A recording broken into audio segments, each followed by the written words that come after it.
A Tea Party member until it got bought out by the Christian conservatives. I've been unemployed for 2.5 years.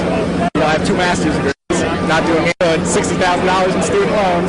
When you have this grassroots democratic movement, you get all these different voices coming together, and sometimes one voice comes up as the more powerful voice, and the others get drowned out. You don't walk around here without thinking that something might happen.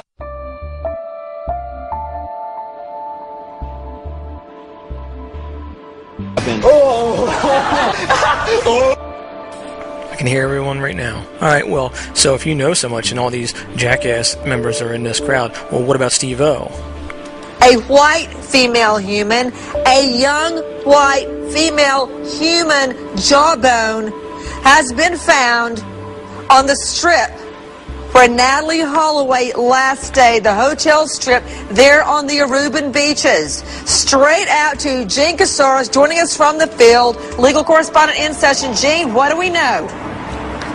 Well, we know that Aruban forensic officials took this jawbone. They have confirmed that it is the jawbone along with an attached tooth of a Caucasian young female girl. It is in the hands of The Hague tonight. Their forensic institute, they are trying to determine if it is that of Natalee Holloway. They have Holloway's DNA at The Hague, and they will make that confirmation shortly.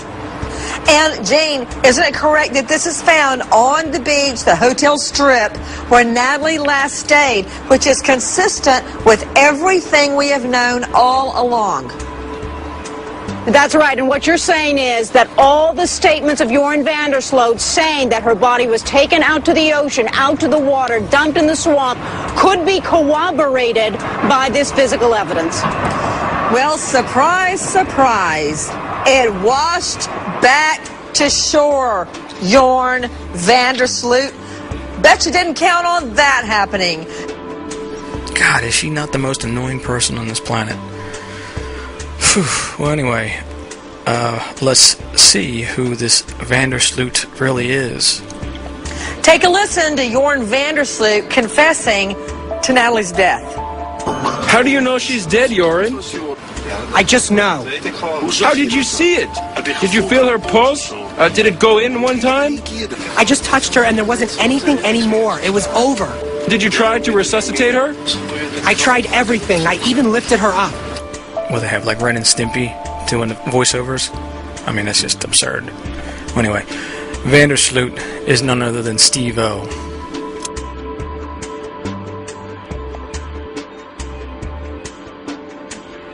Now, Steve-O spent most of his time growing up in Europe, as his father was the president of PepsiCo of South America. He also spends a lot of time in Canada, where his parents live now. Now, the interesting thing about the PepsiCo connection is when I investigated the Gabrielle Giffords event, some of the doctors and also some of Loeffner's neighbors worked at PepsiCo. Now, of course, these were actors. We know that because Loeffner doesn't exist. So there's a PepsiCo connection right there. And the fact that his father is a president of that division, you know they have to know that their employees are taking part in these events. So they, of course, are doing so with their blessing. But back to Dave here. See, Dave, like I said, is no first-timer to this type of scam. Remember Susan Smith, the woman that drowned her kids by running her car into the lake? I want to say to my babies that your mama loves you so much, and your daddy, this whole family love you so much.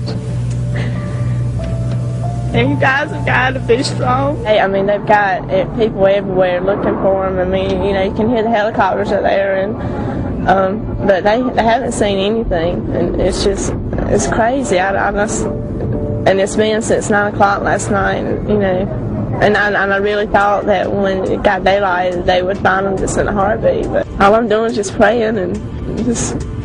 When you look carefully at her husband, guess who it is? Please, as law enforcement, don't shy away. Don't feel intimidated by the parents and hinder, the investigation.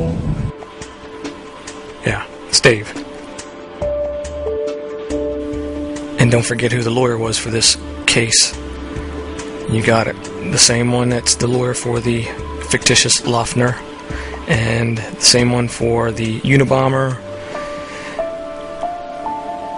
Lisa Fithian character, Medina Benjamin character. Fake. This whole thing's fake. So when you look at Susan Smith and you listen to how she speaks, she reminds you of anybody recently that had their kid abducted. And your mama loves you so much. And your daddy, the whole family loves you so much. Holly Bobo's mother.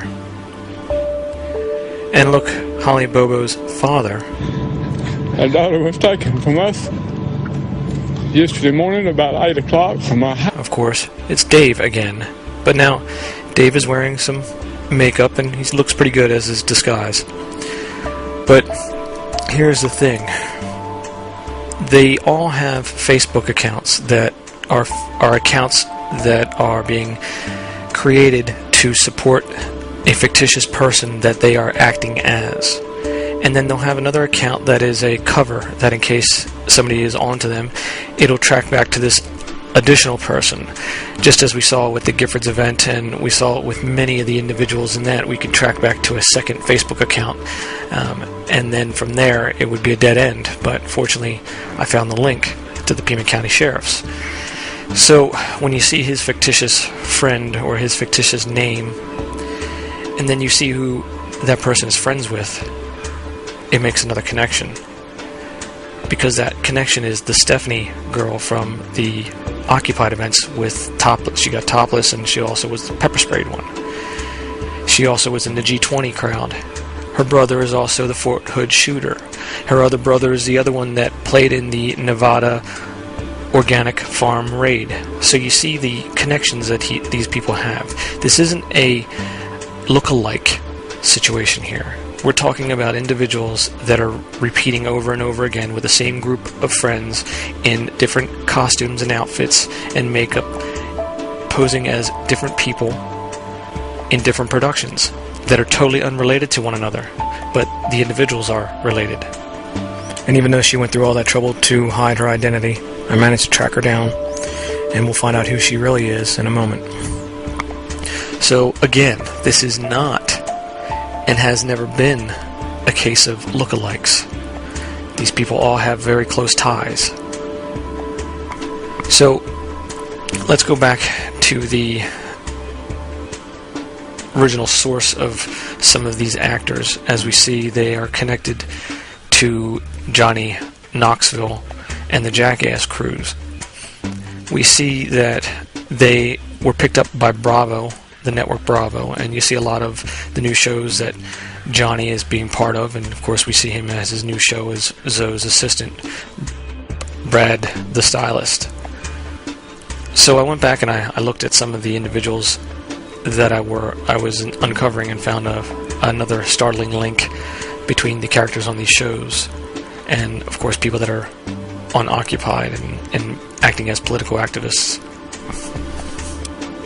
So was the Jackass crew involved in the Gabrielle Giffords event? Were they there during those times? Yeah, they were.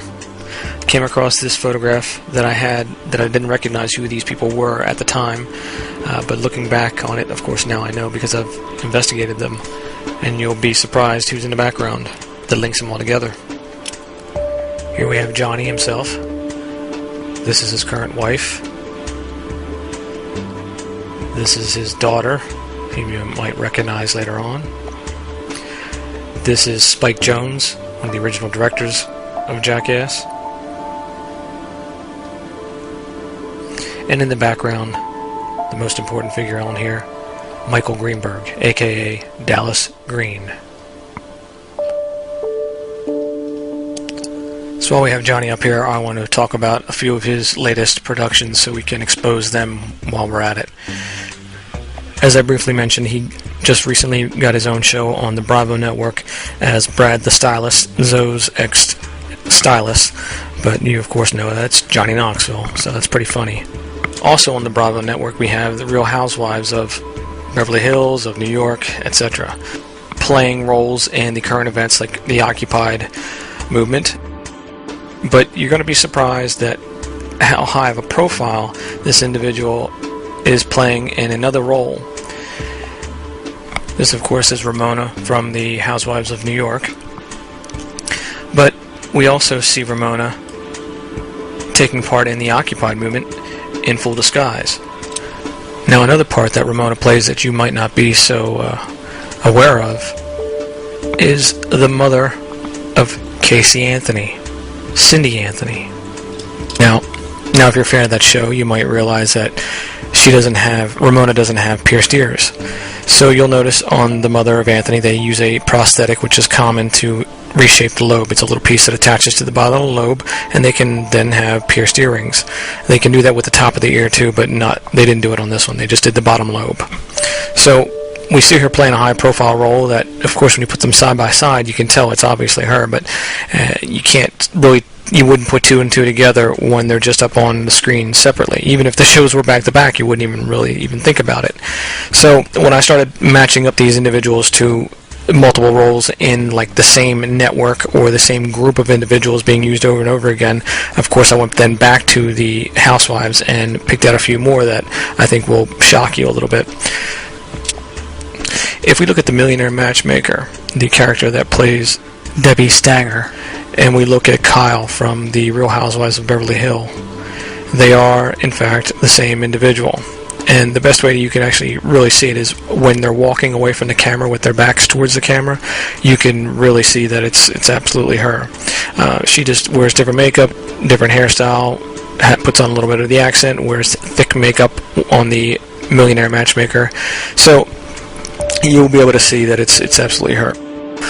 So why do the Real Housewives of Beverly Hills or New York really matter when we're talking about much bigger individuals that are playing parts in the media and in our government that are actors? Well, it's because that these individuals are still taking part in the undermining of your sense of reality. They're convincing you of a false state of realism that people use and they base their lives on, when in fact this is not. This is scripted acting. So they're contributing to basically the numbing or the dumbing down of the society by their reality shows. So I'll just quickly go through the rest of these, and you'll see how they connect together to this family and what we're talking about. Lisa Vanderpump, Beverly Hills Housewives. Get it? Vanderpump? Jacqueline Smith, clothing designer, Kmart. Taylor Armstrong, Beverly Hills Housewives, is Emily. Kim Zolciak, Atlanta Housewives, is Adrienne Maloof. And actually, this is who she really is. Nene's business partner is none other than one of the originators of Jackass, Jeff Tremaine.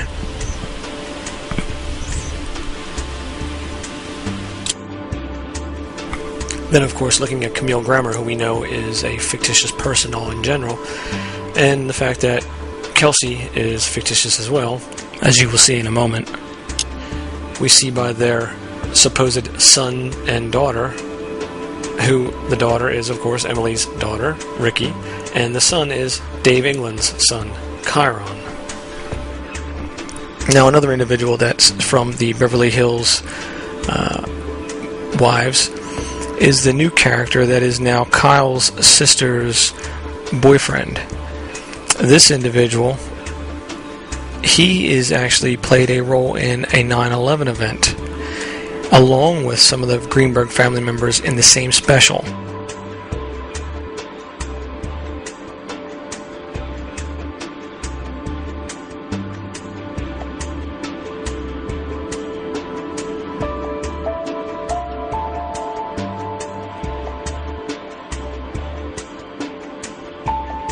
This is Richard Sexton, married to Tony Greenberg's sister, Jennifer.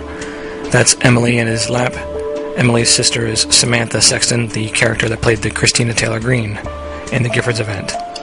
His other brother is Patrick Sexton, who goes by the name of Jeffrey Katzenberg, the CEO of DreamWorks. He has another brother that we'll speak about here in a moment. He's as equally as powerful as Jeffrey Katzenberg.